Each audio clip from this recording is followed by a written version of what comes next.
vous êtes avec nous aujourd'hui pour nous parler du Printemps des citoyens. Alors, c'est quand, c'est où et on va y faire quoi? Alors, le Printemps des citoyens, c'est le samedi 20 mai à partir de 15h sur la place du jeu de ballon, la place de la Maison des Savoirs à Albe. Alors, ce qu'on va y faire, on va avant tout se rencontrer. Tous les habitants du cœur de ville, ceux de l'extérieur également. C'est une rencontre entre Agatois.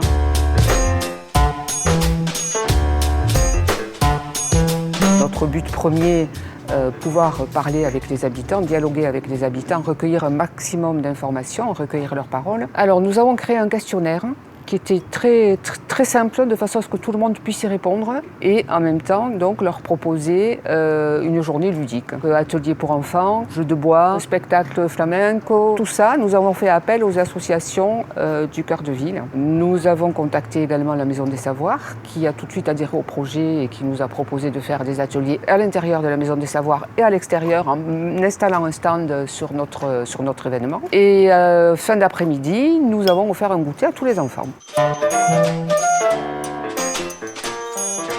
On a eu plus de 200 personnes qui sont venues nous voir sur la place du jeu de ballon, au-delà de nos espérances. Tout s'est bien déroulé, tout le monde était content. Ça a ressoudé le groupe du Conseil citoyen, puisque tout le monde a pu participer. Ça a permis aux habitants de connaître le Conseil citoyen, de savoir à quoi on servait. Ils nous ont posé pas mal de questions sur quels étaient nos objectifs et autres. Sur 200 personnes, on a recueilli plus de 72 réponses à nos questionnaires. L'idée, c'était aussi donc, de recueillir la parole et de créer un contact qui allait permettre de les voir revenir vers nous à nouveau.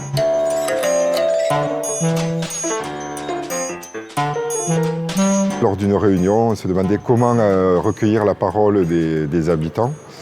Et donc l'idée de faire une manifestation s'est imposée d'elle-même. Donc première des choses très importantes, savoir si nous avons une assurance pour pouvoir faire une manifestation sur un lieu public. Demander une autorisation d'occupation de l'espace public. Il faut un certain budget effectivement en fonction de ce qu'on a l'intention de mettre comme animation.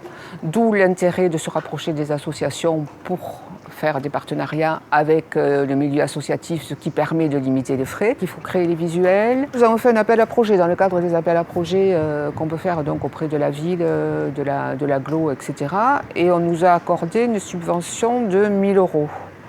On avait du budget donc, sur notre compte, donc on a pu malgré tout le réaliser, puisque nous en avons eu au bout du compte pour 1 720 €. Il faut arriver à écrire des articles de presse. Alors ça peut se faire avec les mairies, ça peut se faire en partenariat avec les mairies. Nous avons également fait appel à 2 radios.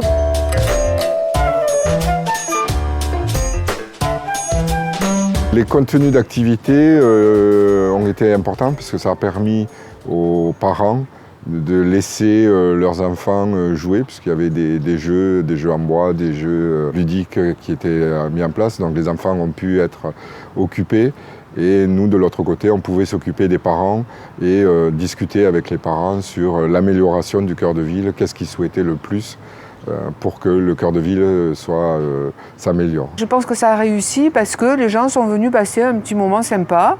Je crois que faire venir les gens en leur disant voilà, on vous offre quelques petites animations, des occupations pour les enfants et un petit goûter, je crois que c'est ça la clé de la réussite. Si vous avez envie de créer un événement et d'aller à la rencontre des habitants de votre quartier prioritaire, n'hésitez pas, foncez. Foncez.